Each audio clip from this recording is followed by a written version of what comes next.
वारकरी संप्रदायाच्या बद्दल अशा प्रकारचं घुसखोर हे वक्तव्य करणं हे निषेधार्ह आहे आणि त्याचा मी निषेध करतो, धिक्कार करतो।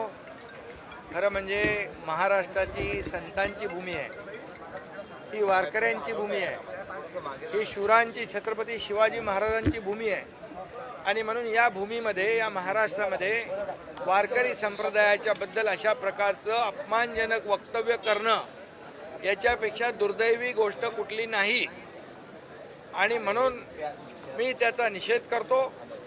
तमाम वारकरी संप्रदायाच्या मागे आम्ही खंबीरपणे उभे आहोत आणि अशा प्रकारचे लवांडे लांड्या लबाड्या त्यांच्या चालणार नाहीत आणि मी आपल्याला सांगतो, वारकरी संप्रदायाच्या वारकऱ्यांच्या संतांच्या केसालाही धक्का या महाराष्ट्रामध्ये लागणार नाही।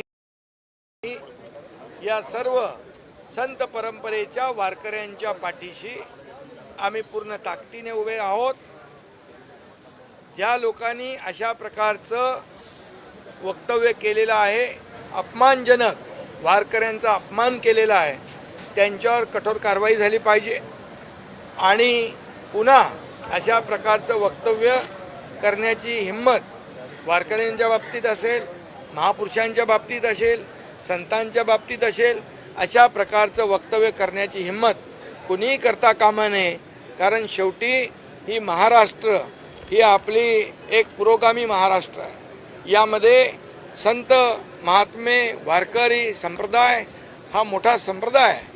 आज गावोगावी जाऊन ते कीर्तन प्रवचन या सगळ्या माध्यमातून समाज प्रबोधनाचं काम करतात आणि अशा लोकांना घुसखोर म्हणणं हे अतिशय दुर्दैवी आहे। त्याचा मी पुन्हा एकदा निषेध करतो।